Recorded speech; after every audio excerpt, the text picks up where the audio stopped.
welcome back. We're talking about dorm life. We already know the drill. We're going to do some mindfulness. Let's plant our feet on the ground if we're able. Roll our shoulders back. Actually, let's pull our shoulders up and down. Up and down. Roll our shoulders back. Close our eyes if we're comfortable. And we're going to inhale for a count of 4. Exhale for 6. And we're just going to do that one time. Let us begin.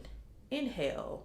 1, 2, 3, 4.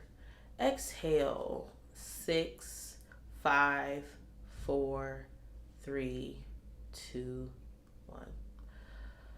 Alrighty, let's go ahead and open our eyes and let's talk about dorm life. Okay, so dorm life. So these are things that I've learned through trial and error.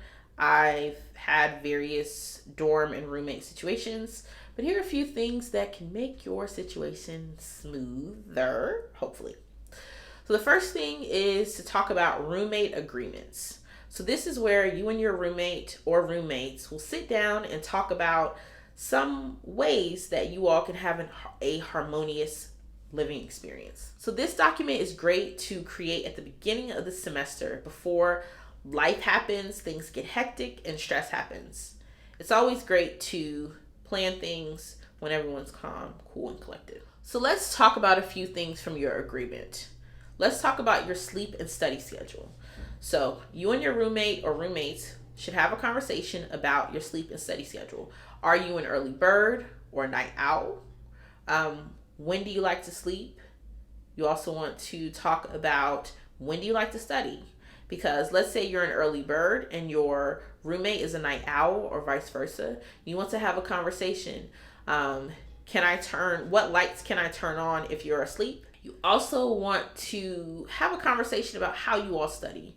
You know, are you a person that likes music when you study? Maybe you all can study at the same time and just have one music device playing, whether it's your phone, your computer, something on Bluetooth. Another conversation you want to think about when we're thinking about sleep and study is your roommate a person that, or are you a person that likes sleep sounds? Do you need ocean sounds? Do you need white noise, brown noise? Do you need some sort of like mindfulness sleep meditation prompt? These are things that you can have a conversation about. Yes, you can have your earbuds. I'm an Android, so not Apple. But yeah, you can have your earbuds and all these things. But if you and your roommate share this way of going to sleep, you might as well just play it on your Bluetooth. But having these conversations are important. Let's talk about guests. Now, this is where we can get some contention, so you want to talk about it. You want to talk about how many guests do either of you feel comfortable with having? Can they spend the night or not? What does that comfort level look like? And to make sure, again, you having your agreement so that you can have it in writing. Now, that's not to say that things will happen, but at least you can have a conversation about that. So let's say you all decide, yes, we can have overnight guests, but you also want to find out how many nights are you allowing that person to stay over. You want to also compare it to your dorm policy. You also want to talk about, when we're talking about guests, you also want to talk about parties or gatherings. Are you a person that wants to hold a lot of gatherings in your room? You want to definitely talk to your roommate about that. Now let's talk about fun and friendship. So in your dorm with your roommate, you all might become the best of friends or not the best of friends. But we don't necessarily have to have that expectation that you have to be best friends with your roommate, or roommates. You all can be cool with each other. You can kiki it up. You can have a great living situation, but you both have different friendship groups, and that is totally fine. Or you ebb and flow, where it's like sometimes you're with your roommate a lot, sometimes you're with your friends. And so I invite you all to have that conversation.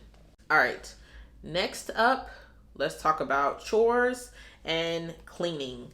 Let me actually say it exactly how I wrote it. We're talking chores, cleaning duties, and supply shopping.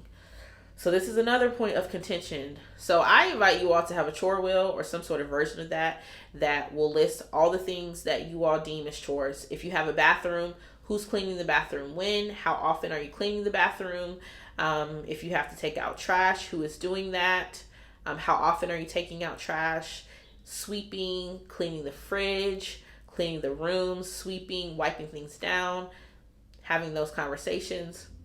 Let's also talk about supply shopping.